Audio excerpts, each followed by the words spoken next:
मैं रामदास सिंह, विज्ञान अध्यापक, श्री विश्वनाथ इंटर कॉलेज कलान सुल्तानपुर के प्रांगण से आप सभी छात्र छात्राओं का स्वागत करता हूँ।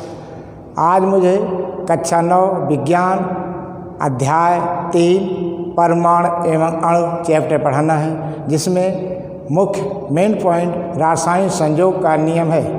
तो बच्चों देखिए, रासायनिक संयोग का नियम क्या है इसको समझेंगे, देखेंगे। रासायनिक संयोग यहाँ लिखा है नियम, यहाँ लिखा रासायनिक संयोग। रासायनिक मतलब दो पदार्थों के संयोग होने पर या दो पदार्थों के रासायनिक अभिक्रिया तथा रासायनिक परिवर्तन कुछ नियमों पर नियंत्रित होती हैं, जिसे रासायनिक संयोग का नियम कहते हैं। ये 3 प्रकार की होती हैं: द्रव्यमान संरक्षण का नियम, नंबर 2 स्थिर अनुपात का नियम, नंबर 3 गुणित अनुपात का नियम। तो आपके कोर्स में एनसीईआरटी में केवल द्रव्य की अविनाशिता का नियम और स्थिर अनुपात का नियम ही है। तो ये 2 देखेंगे। यहाँ मैं बताने जा रहा हूँ द्रव्यमान संरक्षण का नियम। एक उदाहरण देखेंगे इसमें। जैसे हमने एक फ्लास्क लिया, इसमें फास्फोरस रख दिया, फास्फोरस सिंबल P है। फास्फोरस का टुकड़ा इसमें रखा और इसे कार्क से बंद कर दिया। इसका नाम है फ्लास्क, इसका नाम है कार्क। और यह पहला फिगर है। इसको क्या कहते हैं? एक शंक्वाकार फ्लास्क में फास्फोरस के कुछ टुकड़े ले करके कार्क लगा देते हैं और पूरा इसे तौल लेते हैं। मान लिया हमने तौला, इसका वज़न जो है 10 ग्राम आया। अब इस फ्लास्क को थोड़ा सा गर्म करते हैं, तब देखिए पोजीशन क्या है। ए पोजीशन, बी पोजीशन देखेंगे।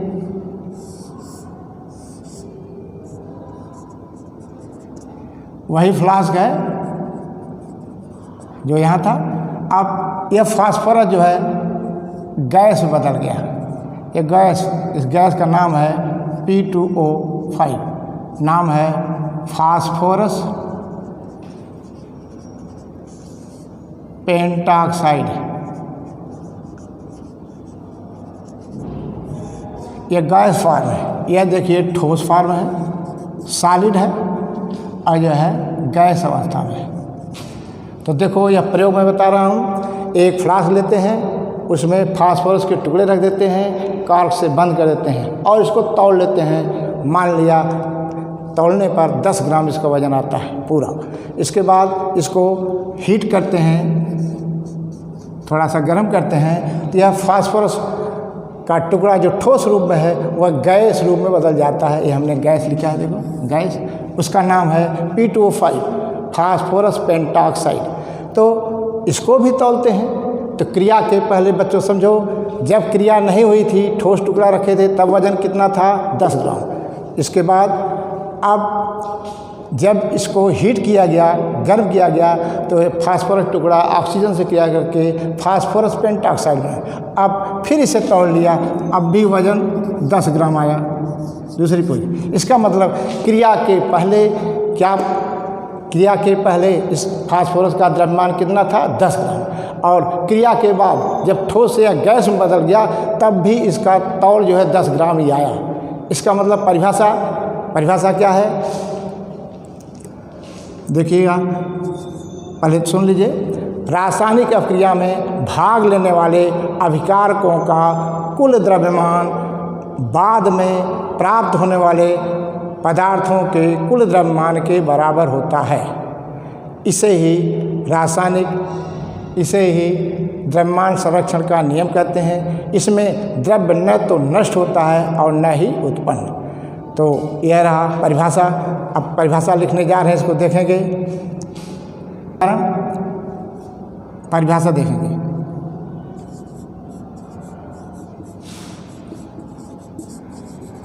रासायनिक अभिक्रिया में भाग लेने वाले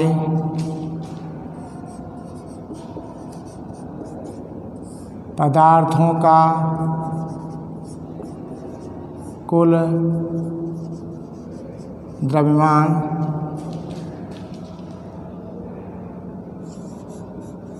बाद में प्राप्त होने वाले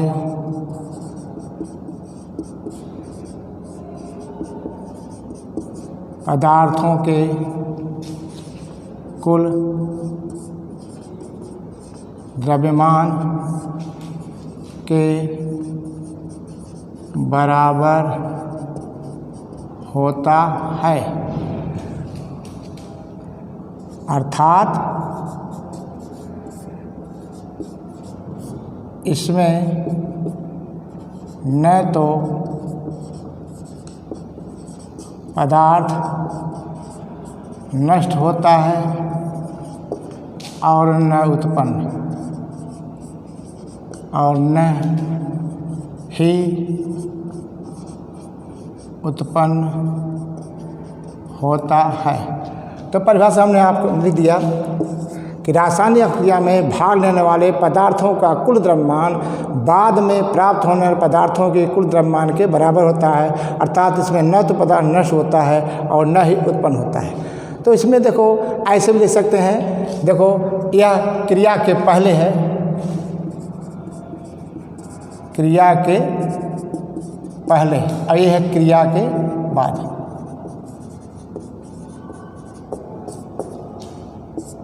तो यह भी लिख सकते हैं परिभाषा, रासायनिक अभिक्रिया के पहले और रासायनिक अभिक्रिया के बाद के द्रव्यमान दोनों बराबर होते हैं। इसे ही द्रव्य की अविनाशता का नियम कहते हैं या द्रव्यमान संरक्षण का नियम कहते हैं।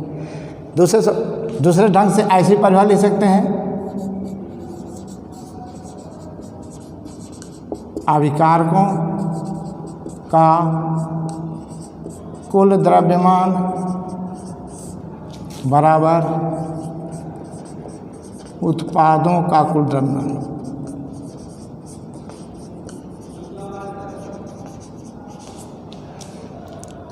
इसके लिए एक रिएक्शन लिख दें और समझ में आ जाएगा। NaCl plus AgNO3 equal to AgCl plus NaNO3। यह देखिए, यह अभिकारक द्रव्यमान है। यह अभिकारक जैसे यहाँ कह दिया जाए 10 ग्राम सोडियम क्लोराइड और 7 ग्राम सिल्वर नाइट्रेट, ये दोनों मिल करके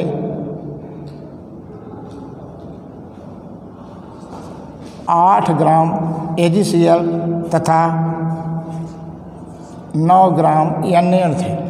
यहाँ देंगे यह अभिकारक का द्रव्यमान है, अभिकारक, और इधर जो है उत्पाद है। जोड़ लीजिए, अभिकारक का 10, 7, 17 है।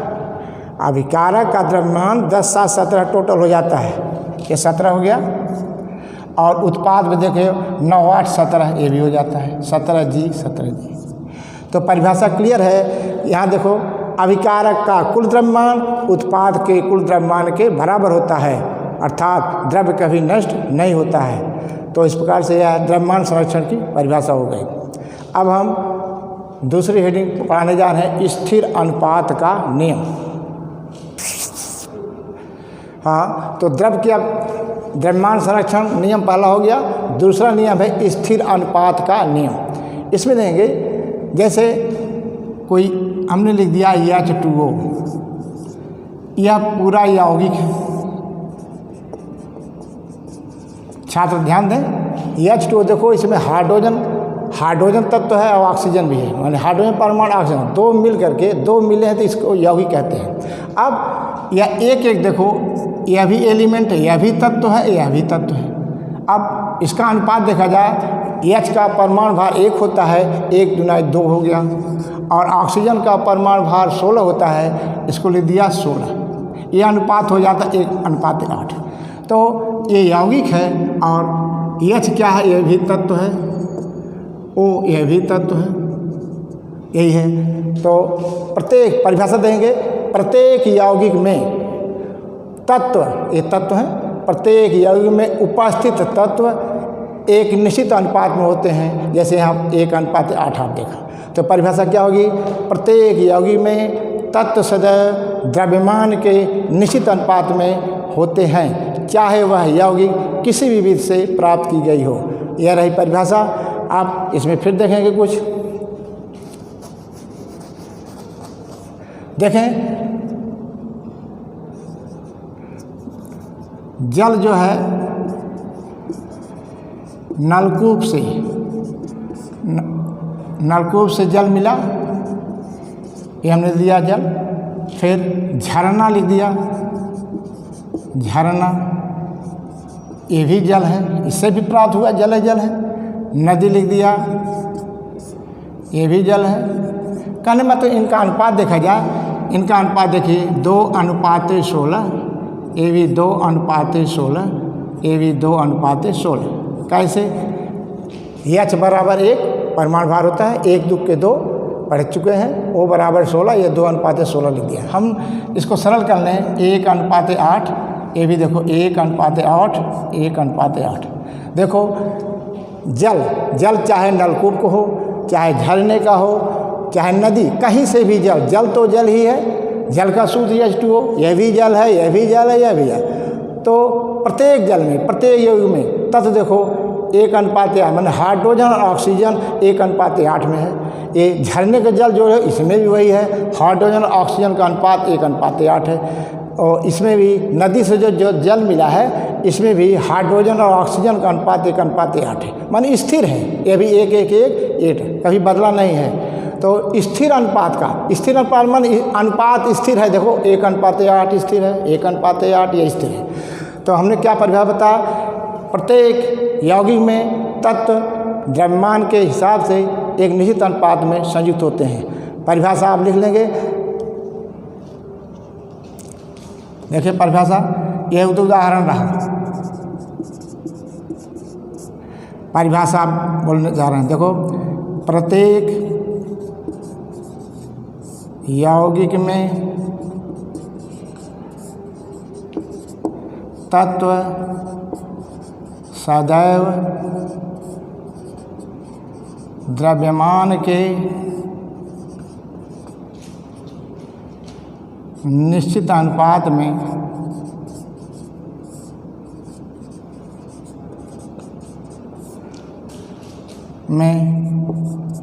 रहते हैं, इसे ही स्थिर अनुपात का नियम या निश्चित अनुपात का नियम कहते हैं।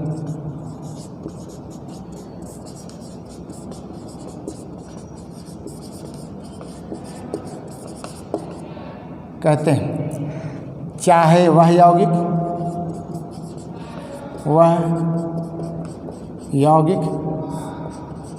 किसी भी स्रोत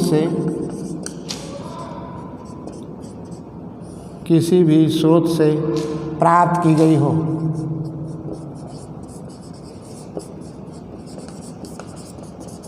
हाँ, तो आप देखेंगे परिभाषा हमने बता दिया। परिभाषा से पहले एक बार उदाहरण फिर देख लेंगे।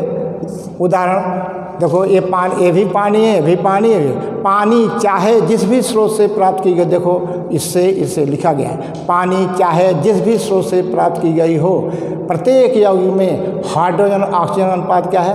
1:8 स्थिर है। तो यहाँ पर फिर थोड़ा लिखेंगे, उपरोक्त सामने मैं पढ़ दे रहा हूँ। क्या है? उपरोक्त तीनों स्रोत से प्राप्त किए गए जल में हाइड्रोजन और ऑक्सीजन का अनुपात सदैव 1:8 ही आता है। अतः इस आंकड़े से स्थिर अनुपात के नियम की पुष्टि होती है। दूसरा उदाहरण बताने जा रहा हूँ। उदाहरण नंबर 2 है कार्बन डाइऑक्साइड। चाहे ये देखो कार्बन डाइऑक्साइड चाहे कार्बन को माने कोयले को जलाने से प्राप्त होता हो या CaCO3 कैल्शियम कार्बोनेट को गर्म करने से प्राप्त होता हो, प्रत्येक कार्बन डाइऑक्साइड में इनका अनुपात देंगे C बराबर 12 होता है, O बराबर 16, 16 दूनी 32, ये भी देखो 12 अनुपात 32 काट दीजिए, 4 तिहाई 12, 4 अठे 32, 4 तिहाई 12, 4 अठे 32। इसमें दूसरे में क्या होगा कि कार्बन डाइऑक्साइड चाहे जिस भी विधि से प्राप्त की गई हो, प्रत्येक कार्बन डाइऑक्साइड में कार्बन और ऑक्सीजन का अनुपात सदैव स्थिर रहता। देखिए स्थिर 3, 3, 8, 8 स्थिर है, इसीलिए स्थिर अनुपात का नियम कहते हैं। तीसरा उदाहरण और भी है, अमोनिया चाहे जिस भी विधि से प्राप्त की गई हो, इसमें अनुपात तो N बराबर 14 होता है, H बराबर 14 अनुपात 3, यह भी देखो 14 अनुपात 3, ये भी 14 अनुपात 3 है। तो कहने मतलब अमोनिया चाहे जिस भी स्रोत से प्राप्त की गई, हर अमोनिया में नाइट्रोजन और हाइड्रोजन अनुपात 14 अनुपात 3, 14 अनुपात 3 इस पर स्थिर है। तो यह रहा स्थिर अनुपात का नियम। अगले वीडियो में मैं आपको द्रव्य की अविनाशता के नियम तथा स्थिर अनुपात के नियम पर कुछ न्यूमेरिकल प्रस्तुत करेंगे।